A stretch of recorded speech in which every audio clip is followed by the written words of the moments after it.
Körüktaşı is a small rural village located in the Ezine district of Çanakkale. Set within the wider Marmara region, the village forms part of an area known for its agricultural traditions, layered history, and strong connections between land and community. Although modest in size and little known beyond its immediate surroundings, Körüktaşı reflects the enduring character of Anatolian village life. The village lies approximately 15 kilometres from the town of Ezine and around 60 kilometres southwest of the city of Çanakkale. Positioned at an elevation of roughly 250 metres above sea level, Körüktaşı occupies gently undulating countryside typical of inland Marmara landscapes. The surrounding terrain is composed of arable fields, grazing land, and scattered rocky outcrops. The local climate is transitional, combining elements of the Aegean and Marmara regions with warm, dry summers and cooler, wetter winters. These conditions have historically supported mixed farming, including crop cultivation and animal husbandry. While the area around Ezine has been inhabited since antiquity, including the classical and Roman periods, Körüktaşı itself appears to have developed as a small rural settlement rather than a major historical centre. The earliest formal records of the village date to the late Ottoman period. At the beginning of the 20th century, the settlement was recorded under the name Feranlı, indicating that the village has undergone at least one official name change. Such changes were common during the final decades of the Ottoman Empire and the early years of the Turkish Republic, when administrative reforms led to the standardization or replacement of older place names. The current name, Körüktaşı, is of Turkish origin and composed of two words, körük meaning a bellows, traditionally used to intensify fire and often associated metaphorically with force, energy or expansion. Taş meaning stone.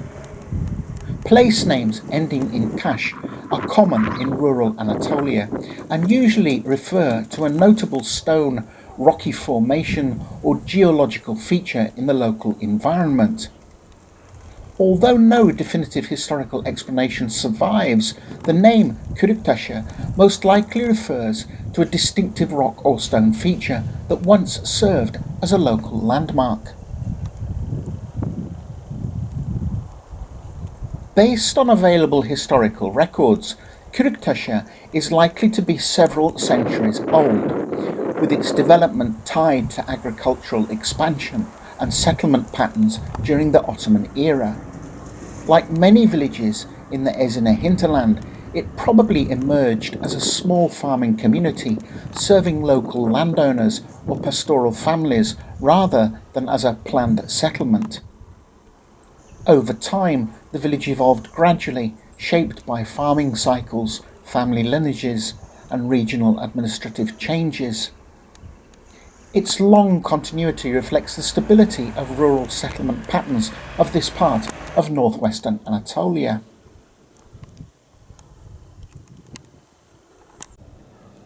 Körüktaşı has a small population, numbering fewer than 200 residents in recent years. As with many rural villages across Turkey, it has experienced a gradual decline in population due to migration to larger towns and cities, particularly among younger generations seeking employment and education.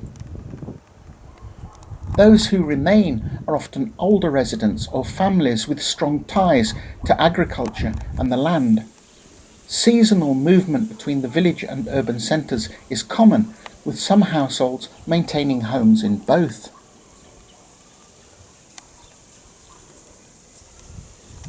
The village economy is traditionally based on agriculture and animal husbandry.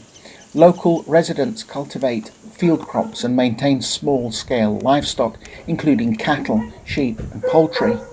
Olive growing is also common in the wider Ezine region, and the village households often produce olive oil and dairy products for personal use.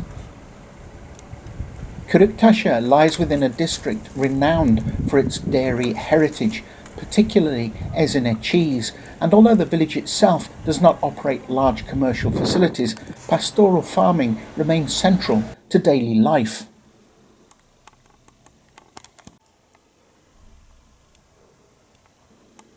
Life in Körüktaşı is defined by close social ties, shared labour and long-standing traditions. The village mosque serves as both a religious and social focal point, hosting daily prayers as well as gatherings during religious festivals. Formal amenities are limited due to the village's size. In the past, there was a local primary school, but today children typically attend schools in nearby settlements via transported educational services. Basic needs are met through Ezine town, which residents visit regularly for shopping, healthcare and administrative matters.